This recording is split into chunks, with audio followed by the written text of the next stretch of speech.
नमस्कार दोस्तों, हमारा नाम है घनश्याम मुलानी और हम आपका विश्व भारती चैनल में बहुत बहुत स्वागत करते हैं। दोस्तों, कल के हमारे वीडियो में आपने देखा होगा कि जो जानकारियां हमें अपने सूत्रों से मिली, यदि शिवसेना के प्रवक्ता, माफ कीजिए, विश्व प्रवक्ता श्री संजय राउत, इनकी गिरफ्तारी लगभग तय है। ये हमने आपको कल शाम के या कल रात के वीडियो में बता दिया था। उसी तरह से कल रात देरी से, यानी आज सुबह के अंग्रेजी समय के हिसाब से 12:30 या 12:45 बजे कल मध्यरात्रि के बाद संजय राउत को गिरफ्तार कर दिया गया। क्यों गिरफ्तार कर दिया गया, इसके पीछे के क्या कारण है, क्या अंदर की बातें हैं, ये सभी जानकारियां हम आपके सामने इस वीडियो द्वारा रखने जा रहे हैं। इसके लिए जरूरी है कि इस विषय को पूरा समझने के लिए आप इस वीडियो को जरूर पूरा अंत तक देखें। बहरहाल आपको एक और जानकारी दे देते हैं कि कल देर रात में हमें जानकारियां आई कि मुंबई के पहले के पालक मंत्री, यानी महाविकास आघाड़ी के समय के, और मुंबई के अंदर मलाड मलवनी इलाके के विधायक श्री असलम शेख, ये कल रात को भारतीय जनता पार्टी के मोहित कंबोज के साथ श्री देवेंद्र फडणवीस के पास मिलने गए थे। महाराष्ट्र के उप मुख्यमंत्री से मिलने गए थे। क्यों मिलने गए थे, इसकी भी विश्वसनीय सूत्रों से विश्वसनीय जानकारियां प्राप्त हो रही है, जिसमें ये बताया जा रहा है कि इनके जो मलाड, बालवनी, कुर्ला इत्यादि कई सारे ऐसे इलाके हैं जहां पर इन्होंने गैरकानूनी बांधकाम किया है, गैरकानूनी इमारतें खड़ी की है, और जिसके व्यवहार को 1000 करोड़ से 10,000 करोड़ का घोटाला बताया जा रहा है। और उसके अंदर पैसे इन्वॉल्व हैं पीएमसी बैंक के, यानी पंजाब महाराष्ट्र कोऑपरेटिव बैंक के, और यही घोटाला अब ईडी बाहर नहीं निकाल लेवे, इस चक्कर में ये मिलने गए थे श्रीमान देवेंद्र फडणवीस जी से, महाराष्ट्र के उप मुख्यमंत्री से। लेकिन ये पीएमसी बैंक का एक और कनेक्शन है, वही हम आपको जानकारी देने जा रहे हैं कि उसका संजय राउत से क्या कनेक्शन है, और क्या इसी डर से ये असलम शेख महाराष्ट्र के उप मुख्यमंत्री श्री देवेंद्र फडणवीस जी से मिलने गए थे, या किसी और कारण से, ये आप तय कीजिए। क्योंकि एनफोर्समेंट डायरेक्टोरेट जो संजय राउत की जांच कर रही है और उनके गिरफ्तारी का कारण क्या है, इसके ऊपर अभी हम आते हैं। और इसी से इस असलम शेख ने महाराष्ट्र के विद्यमान उप मुख्यमंत्री श्री देवेंद्र फडणवीस से मुलाकात का कारण शायद जुड़ा हुआ लगता है। जिस तरह से सुबह इनके घर पर छापे पड़े संजय राउत जी के, और उनकी एक जब्त संपत्ति है जो कि उन्होंने बिल्डर से हथियाई हुई है, इस तरह की जानकारियां हमें काफी समय से प्राप्त हो रही थी, लगभग 1-2 सालों से, जो दादर पूर्व दादर सेंटर में स्थित है, गार्डन कोर्ट बिल्डिंग के अंदर। वहां पर एक आठवड़ा बाजार लगता था, लोगों के लिए सब्जियां आती थी हफ्ते में एक बार, उन्हीं के सोसाइटी के अंदर। उसे भी इन्होंने बंद करवाया था, यानी जनता को जो फैसिलिटीज, जो सुविधाएं दी जा रही है, उस पर रोक लगाने का काम, जनता के हित के खिलाफ, यानी हित के खिलाफ काम करना, जनहित के खिलाफ काम करना, ये तो इनके रोजमर्रा के तरीकों में आता है लगता है। यानी किसके बारे में बात कर रहे हैं, विश्व प्रवक्ता श्री संजय राउत के। तो आपको एक और बात बता दें, ये जो सारे नेता शिवसेना के, यानी उद्धव ठाकरे शिवसेना के जो नेता ये सब बयानबाजियां कर रहे हैं कि एनफोर्समेंट डायरेक्टोरेट और केंद्रीय एजेंसियों का दुरुपयोग किया जा रहा है शिवसेना को चुप कराने के लिए, उनका मुंह बंद कराने के लिए, इस बात में कोई तथ्य नजर नहीं आता। क्यों? क्योंकि हकीकतें अब सामने आने जा रही हैं, आपके सामने पूरी जानकारी हम रखेंगे।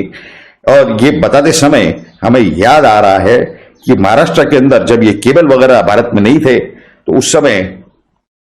दूरदर्शन पर एक मराठी सीरियल आया करता था, मुखौटे आणि चेहरे, यानी मुखौटे और चेहरे। अब चेहरा अलग है, मुखौटा अलग है, क्या क्या है क्या नहीं है, यही पूरी जानकारी आपके सामने रखेंगे। गाना भी आया था, मिशन इन कश्मीर, एक पिक्चर थी जिसमें यह था कि शाम रंग भुमरो, शाम रंग भुमरो। अब ये शाम रंग भुमरा है या नहीं है, ये आप देखिए, ये शाम है कि पूरा ही काला है, ये आपको आगे इसी वीडियो में जानकारी प्राप्त होगी। देखिए, 2009-2010 के दरमियान जब ये कांग्रेस की सरकार थी, कांग्रेस राष्ट्रवादी की सरकार थी, केंद्र में हो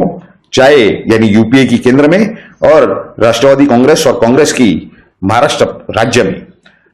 तब पीएमसी बैंक का एक बड़ा घोटाला हुआ था, जिसकी जानकारी, यानी ये घोटाला कब एक्सपोज हुआ, ये एक्सपोज हुआ 2019 में, जब यानी जो चुनाव हुए अक्टूबर में 2019 के, उसके पहले ही एक्सपोज हुआ। और इस पर भारतीय जनता पार्टी पर निशाना साधने का काम यही असलम शेख, यही कांग्रेस पार्टी, यही राष्ट्रवादी कांग्रेस ये कर रहे थे। और शिवसेना तो उद्धव ठाकरे क्या कह रहे थे कि हमारे तो विधायक अपने राजीनामे, अपने इस्तीफे अपने जेब में लेकर के घूम रहे हैं। अभी देखिए, ये तो लोग घूम रहे थे या नहीं घूम रहे थे ये मामला अलग है, लेकिन वो जो घोटाले हुए उसमें से कई सारा जो पैसा है वो वाधवान बंधु यानी सारंग वाधवान हो या राकेश वाधवान हो, इनकी जो कंपनियां हैं उनके पास गए थे ये पैसे, एचडीआईएल वगैरह, और डीएचएफएल में भी यही लोग हैं ये बताया जा रहा है। डीएचएफएल के द्वारा तो उन्होंने येस बैंक का घोटाला किया, लेकिन 4,348 करोड़ का जो पीएमसी बैंक का घोटाला था उसमें काफी बड़ा एक शेयर यही एचडीआईएल का है, यानी ये वाधवान बंधुओं का। अभी ऐसे पूरे हालात के अंदर अगर आपको बता दें कि पतरा चौल जिसका नाम लिया जा रहा है मुंबई के अंदर गोरेगांव, वहां पर जो काम लिया था गुरु आशीष डेवलपर्स ने, उसके जो मालिक बताए जा रहे हैं प्रवीण राउत, उसके बैकडोर से संजय राउत पार्टनर है, इस तरह की सूत्रों से जानकारियां प्राप्त हो रही हैं। और ये जो प्रवीण राउत है, इनकी पत्नी ने जो 55 लाख रुपए 10 या 11 साल पहले संजय राउत की पत्नी को जो दिए थे, ये ईडी की नोटिस आने के बाद में इन्होंने वापस किए थे, लेकिन जबकि इन्होंने रिकॉर्ड पे लोन दिखाया था और लोन की एक भी किश्त इन्होंने अदा नहीं की थी, न मुद्दल की न ब्याज की। और जब इन्हें समझ में आया कि ये बेनामी संपत्ति बताई जा रही है, समझी जा रही है ईडी द्वारा, तो इन्होंने उस रकम को रातों रात वापस कर दिया। यानी ये गड़बड़ घोटाले के पैसे थे जरूर। ये भी बताया जा रहा है कि इन्होंने जो पतरा चौल की साइट ली थी प्रवीण राउत ने, ये इन्होंने प्राइवेट प्लेयर्स को यानी प्राइवेट डेवलपर्स को बेच दी दूसरे प्राइवेट मार्केट के अंदर, और उसके अंदर ये काम एचडीआईएल को गया यानी वाधवान बंधुओं को। और इन सभी लोगों ने मिल करके ये जो प्रोजेक्ट है पुनर्विकास का, पतरा चौल के पुनर्विकास का, पुनर्वसन का, इसमें जहां 33% जो कंस्ट्रक्शन का काम है ये माडा के पास जाने वाला था, और बाकी जो भी फ्री एफएसआई मिलने वाला था उसके अगेंस्ट में, उसके एवज में उसका पूरा सेल कंपोनेंट का फायदा यानी उसका बांधकाम करके रियल एस्टेट का कंस्ट्रक्शन करके बाजार में बेचा जाने वाला था, और उसी का पूरा मुनाफा ये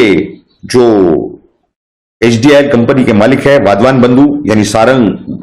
वाधवान हो या राकेश वाधवान हो, उनके साथ प्रवीण राउत और प्रवीण राउत के पार्टनरों को होने जा रहा था, भागीदारों को।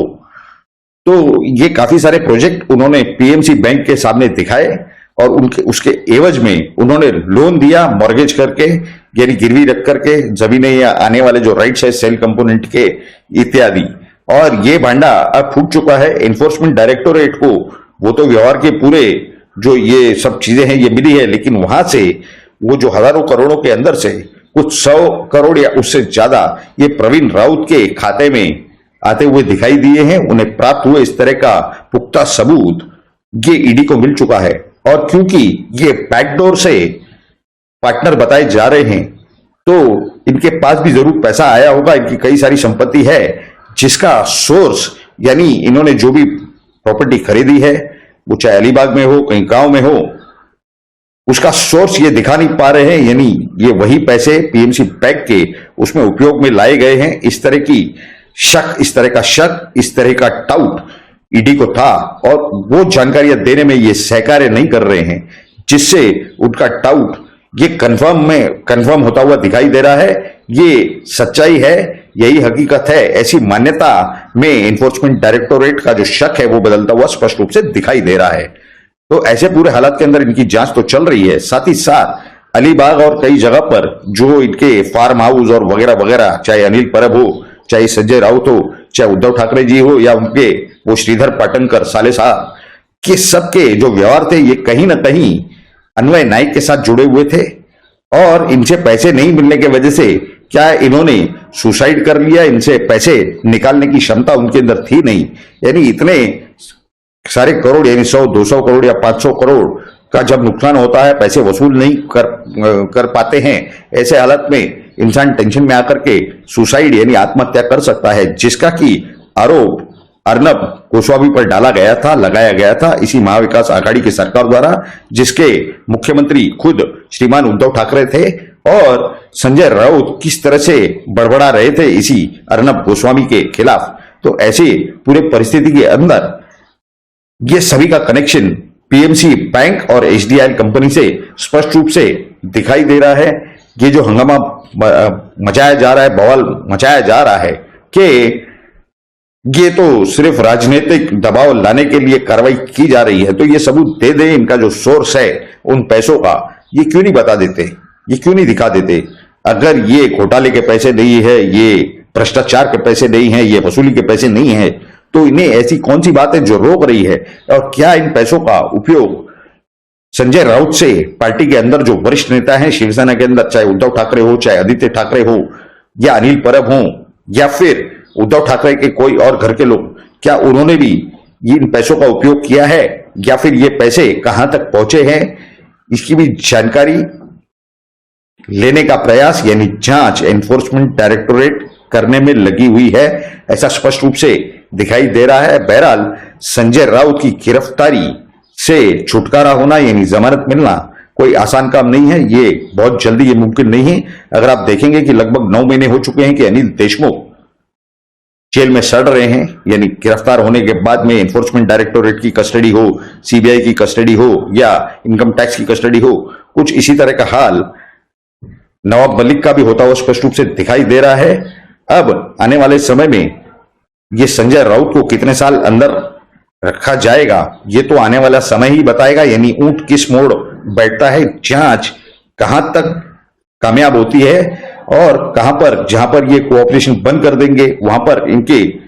अलग तरीके से इंट्रोगेशन की जाएगी। छगन भुजबल इतने सारे साल अंदर रह करके आए, अब इनकी क्या परिस्थिति होती है ये आने वाले वक्त में, आने वाले समय में हमें जरूर पता चल जाएगा। हमने इन सारे विषयों पर, इन सारी घटनाओं पर नजर बनाए रखी है अपनी,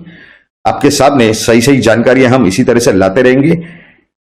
आपको ये सारी जानकारियां कैसी लगी ये तो आप जरूर नीचे कमेंट बॉक्स में लिख करके बताएं। साथ ही साथ अगर आपको ये जानकारी अच्छी लगी हो तो इस वीडियो को लाइक करें और ज्यादा से ज्यादा शेयर करें। आप सभी लोगों ने इस चैनल पर ये वीडियो देखा तो ये आप ही का विश्व भारती चैनल है, इसे जल्द से जल्द आप सब्सक्राइब करें। आप सभी लोगों ने इस वीडियो को पूरा अंत तक देखा, इसके लिए आप सभी का बहुत बहुत धन्यवाद। भारत माता की जय, जय हिंद।